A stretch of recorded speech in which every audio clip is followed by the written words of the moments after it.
The Thunder weren't just playing to win, they were playing to prove a point. Most teams with this much youth would have folded under playoff pressure, but OKC looked sharp, locked in, and fearless. They didn't care about the outside talk. All series long, you could see the focus in their body language. Every loose ball, every defensive stop, they treated it like it mattered. This wasn't luck, it was effort, discipline, and a team that believes they belong. Shai Gilgeous-Alexander set the tone. Even when they were down in the series, he didn't show frustration, no panic, just a calm, steady belief in what the team was doing. He's not a loud leader, but you can feel his presence in how the team plays. They feed off his confidence. That's what makes this Thunder team different. They trust each other, play hard, and don't need headlines to stay motivated. Now let's move to how Shea turned that mindset into fast, unstoppable offense in transition. Shea didn't waste time once he got the ball. Every time he saw an opening, he pushed the pace and kept Denver's defense off balance. Most teams take a second to set up, but Shea made quick decisions. He'd see the defense backing up and drive straight into the lane before they could react. It wasn't just about speed, it was about timing. He knew exactly when to turn it on, and once he got to the paint, it was already too late for help to arrive. Even when defenders were in position, Shea didn't slow down. He'd reset, find a new angle, and go again. If the defense focused on him, he'd dish it to a teammate cutting in. If they sagged off, he'd take the shot himself. It was simple basketball done right. Fast, smart, and aggressive. Denver couldn't keep up. The Thunder didn't run wild, they ran with purpose. And every time they scored in transition, it felt like they were taking the game further out of Denver's control. Now let's break down how Shea kept punishing them in the half court. When the game slowed down, Shea didn't lose his rhythm. He just shifted gears. In the half court, he picked apart Denver with patience and precision. He didn't force shots. Instead, he waited for defenders to take one wrong step, then made his move. Jokic often sat back too far, giving Shea room to operate, and once he had that space, he'd either glide in for a clean look or pull up for a soft mid-range jumper. Denver looked unsure of how to stop it, and that hesitation cost them points over and over again. What made it worse for Denver was that Shea didn't need a screen to get going. He'd read the floor, see the gap, and take the simplest route to the basket. If the backline rotated late, it was an easy finish. If they stayed home, he'd just rise up over his man. It looked calm on the surface, but underneath, it was smart, controlled pressure that kept the Nuggets off balance. And when Denver tried to switch up their defense with a zone, Shea had answers for that too.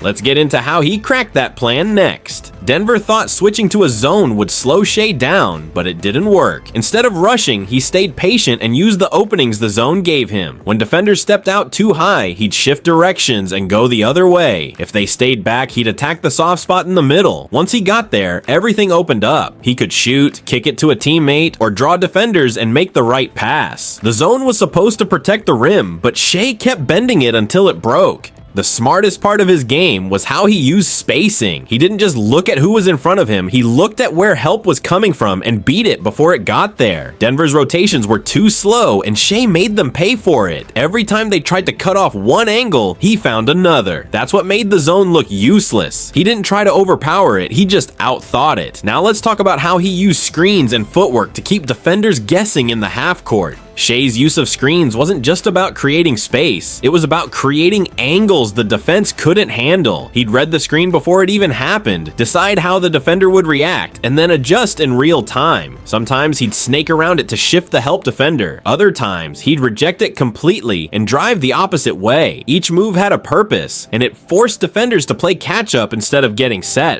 What really stood out was how smooth he was in these situations. He didn't rush, and he didn't need fancy moves. A simple change of direction or speed was enough to throw off his defender, and when the defense got pulled toward him, he'd dump it off to a teammate like Dort or Jalen Williams cutting back door. These were smart, simple plays that came from reading the game at a high level, and when the defense tried to body him up, he showed he could handle contact and still finish strong. Which brings us to the next part of his game. Shea doesn't shy away from contact, he uses it to his advantage. When defenders try to bump him off his path, he leans into it it and still gets to the rim. He knows how to absorb hits without losing control, and that's rare. Smaller guards bounce off him, bigger defenders arrive late and can't stop the play. Whether it's a soft shoulder bump or a quick body shift, he finds ways to create space and finish even when there's traffic in the paint. What makes it more impressive is how balanced he stays through all of it. Most players slow down or lose their handle when bodies start flying, but Shea stays locked in. He gets to his spot, takes the contact, and finishes the play like it's routine. That kind of poise makes him tough to guard. Even when Denver brought extra help, it didn't rattle him. If anything, it gave him more chances to show how strong and in control he really is. Next, we'll look at how he keeps defenders off balance with smart shot selection and smooth scoring. Shea doesn't need to be flashy to score, he just needs space. And once he finds it, he's nearly automatic. His mid-range game is one of the cleanest in the league. He gets to his spot, rises up, and lets it go.